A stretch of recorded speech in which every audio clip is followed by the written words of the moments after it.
الحمدللہ الحمدللہ وحدہ والصلاۃ والسلام علی من لا نبی بعدہ۔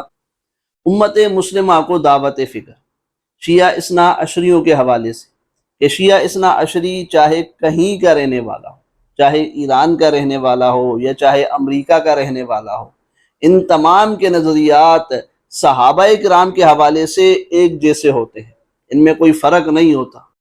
مثلاً یہ ایک ایران میں رہنے والا، وہاں پڑھنے والا، بلکہ وہاں ان کے چینلوں پر مناظرے کرنے والا اہل سنت والجماعت کے ساتھ، اب اس کا نظریہ سن لیجئے سیدہ عائشہ صدیقہ رضی اللہ تعالی عنہ کے حوالے سے کیا ہے۔ میں نے کہا کہ ام المومنین جو ہے وہ حضرت عائشہ کو ہم مومنہ نہیں مانتے۔ نہیں مومنہ نہیں مانتے تو کیا مانتے ہیں آپ؟ مومنہ نہیں مانتے، ہم کہتے ہیں کہ ایسے جیسے حضرت عبداللہ بن ابی تھے آپ کی طرف۔ استغفر اللہ۔ اب یہ دیکھیے، یہ ایران کا رہنے والا ہے، وہاں پڑھنے والا ہے، وہاں مناظرے کرنے والا ہے، ٹھیک ہے نا۔ یہ سیدہ عائشہ صدیقہ رضی اللہ تعالیٰ عنہ جو نبی علیہ الصلوۃ والسلام کی عزت ہیں، نبی علیہ الصلوۃ والسلام کے اہل بیت میں سے ہیں، نبی علیہ الصلوۃ والسلام کی زوجہ محترمہ ہیں، ان کے متعلق کس طرح کا عقیدہ رکھتا ہے کہ معاذ اللہ ان کو منافقہ کہہ رہا ہے اور ان کے مومنہ ہونے کی نفی کر رہا ہے۔ اب ذرا ایک امریکہ کے شیعہ کا بھی عقیدہ سن لیجئے سیدہ عائشہ صدیقہ رضی اللہ تعالیٰ عنہ کے حوالے سے ہی۔ رسول صلی اللہ علیہ وسلم نے خود منافقین کے ساتھ نکاح کیا، عائشہ حفصہ واضح دلیل ہے، انہوں نے خود شادی کیا، بھائی یہ تو کوئی انکار نہیں کر، انہوں نے خود عائشہ سے شادی کیا، انہوں نے خود حفصہ سے۔ اس کے متعلق تم کیا کہتے ہو؟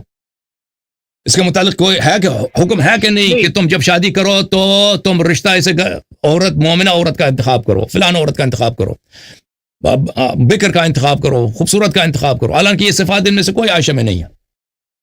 تو نبی کریم صلی اللہ علیہ وسلم نے شادی کیا۔ استغفر۔ تو دیکھیں یہ امریکہ میں رہنے والا شیعہ جس کو ہندوستان پاکستان کے شیعہ نہ صرف سنتے ہیں بلکہ اپنا ایک بہت بڑا مناظر بتلاتے ہیں، یہ بھی سیدہ عائشہ صدیقہ رضی اللہ تعالیٰ عنہ کے حوالے سے وہی عقیدہ بتلا رہا ہے جو اس ایران میں رہنے اور پڑھنے والے نے عقیدہ بتلایا۔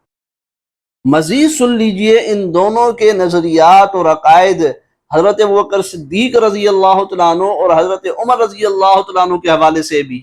میں خود اس وقت ایران میں اس چینل سے آپ کے ساتھ مخاطب ہوں اور اس چینل سے کام کر رہا ہوں کہ جو وحدت کا علمبردار ہے۔ آپ دیکھیں ولی اثر چینل سے آج تک مناظرے ہوئے ہیں، ہمیں کئی لوگ آتے ہیں اہل سنت، وہ ہمیں پتہ کیا موضوع دیتے ہیں؟ ایمان شیخین ہمیں موضوع دیتے ہیں، ہم انہیں انکار کر دیتے ہیں، ہم کہتے ہیں نہیں ہم اس پہ بحث نہیں کریں گے۔ ہاں کیا مطلب ہے کہ ہم اس کو پھر وہ ہمیں کہتے ہیں آپ لکھ کے دے دیں آپ ایمان شیخین کے قائل ہیں، ہم کہتے ہیں نہیں، ابھی اس وقت مقتضی حال جو ہے وہ اس چیز کا متقاضی نہیں ہے کہ ہم ان موضوعات پہ بحث کریں، آپ دیگر موضوعات پہ آ کے بات کریں، اگرچہ ہم انہی مناظروں میں انڈائریکٹ ان کے ایمان کو سیٹنگ کر دیتے ہیں ان کی، ٹھیک ہے، لیکن یہ موضوع قرار نہیں دیتے، آج بھی کیے، ٹھیک ہے۔ اچھا ہمارے ولی اثر پلیٹ فارم پہ ہمیں کئی دفعہ درخواست مناظرین جب ہم مناظرے کرتے تھے تو ہمیں کہتے تھے کہ ایمان شیخین پہ مناظرہ کریں، ہم نے انکار کر دیا، کہتے ہیں آپ لکھ کے دے دیں کہ شیخین کو مومن مانتے ہیں۔ میں نے کہا ہم مناظرہ نہیں کرتے ان موضوعات پہ چونکہ ہم مسئلے نہیں سمجھتے، ہم اقلیت میں ہیں اور ہمارے جو پاکستان میں یا اوورال بالخصوص پاکستان میں جو تشیع کے حالات ہیں، ہم اس کنڈیشن میں نہیں ہیں کہ اس طرح کھل کر بیان کیا جائے۔ باقی آپ استدلال جب کر رہے ہیں اس میں آپ انڈائریکٹ وہی چیز ثابت کر رہے ہوں گے۔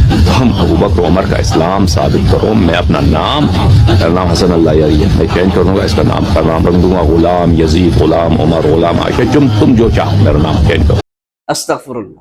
تو دیکھیں دونوں کے نظریات سیدنا ابوبکر صدیق رضی اللہ تعالیٰ عنہ، سیدنا عمر رضی اللہ تعالیٰ عنہ کے حوالے سے ایک جیسے ہیں۔ تو اب آپ خود سمجھ لیجئے، خود فیصلہ کر لیجئے کہ شیعہ اثنا عشری چاہے ایران کا رہنے والا ہو چاہے امریکہ کا رہنے والا ہو، ان کے نظریات صحابہ کرام کے حوالے سے ایک جیسے ہیں، اور پھر ایسے مذہب کے حوالے سے اپنے ایمان کو بچائیے آخرت کی فکر کرتے ہوئے۔